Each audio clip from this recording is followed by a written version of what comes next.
Okay, so let's look at some possible measures that educators can take in order to begin to adopt and to adapt. The first one is, of course, to leverage on the power of professional networks. And the good thing about this is that today there are so many platforms out there.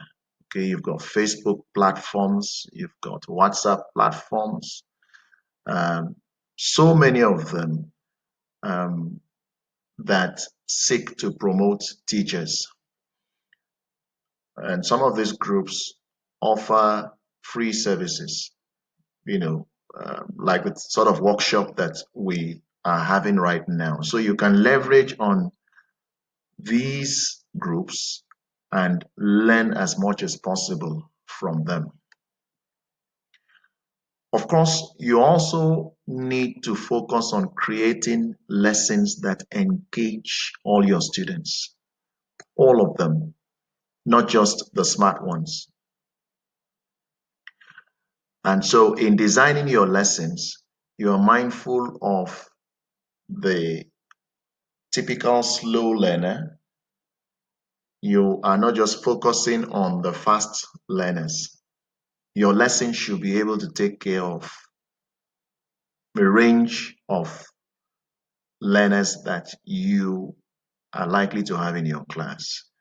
And then the next one is to develop your IT skills. I think this is very paramount. This is very important, and we cannot run away from it. COVID-19 has shown us that as a continent, we were very far behind in terms of IT skills. So this is one area I really want to encourage us to develop. And it doesn't matter what you already know, there is always room to learn more. Of course, you may also want to consider starting a side business that doesn't affect your teaching work as much as possible. Then finally, you need to set smart goals for yourself. Give yourself a target. Where do I want to be as an educator in 2 years, in 5 years, in 10 years from now?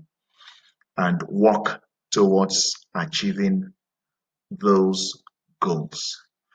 Okay, now that we've looked at possible measures that we can take in order to adopt and to adapt, I want to focus more specifically on how maybe one area where you can develop your IT skills. But before then, let me talk a little bit about the strategies for effective online learning. Okay, so even though online learning is very fantastic, it's the rave of the moment, if you like. Online learning alone in itself may not be as effective as one would expect. What you could do is to combine online learning with traditional learning. And so you have what you call blended learning. It's a combination of online and traditional teaching methods. So there has to be a mix of this in your lessons. Then, of course, you need to bear in mind that the reason why we are encouraging teachers to take online learning more seriously is because when you teach children or even adults, by leveraging on online tools, it's very likely that they're able to retain those contents for a longer time. I mean, research tells us that the average learner will forget 65% of the things he or she has learned, especially when those things were taught only through traditional learning methods. And in case you are not familiar with online tools yet, don't be afraid, don't get scared. Start with what you already know. For instance, you can consider using the camera on your Android phone, the audio device on your Android phones, and so on and so forth. Now, let's take a look at some IT tools that you can bring into your online teaching and learning. We have live worksheets. Live worksheets allows you to create your own worksheets, which your students can complete and submit online. And it's free.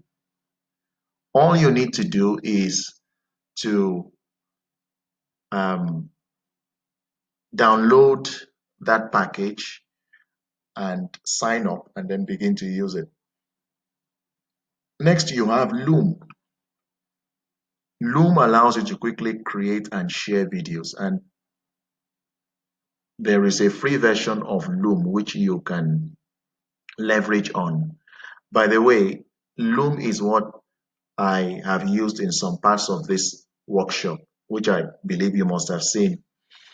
Um, Simply download it from Chrome Web Store, sign up, and then you can begin to create your own original videos. You also have Zoom, you have Nearpod, just to mention but a few.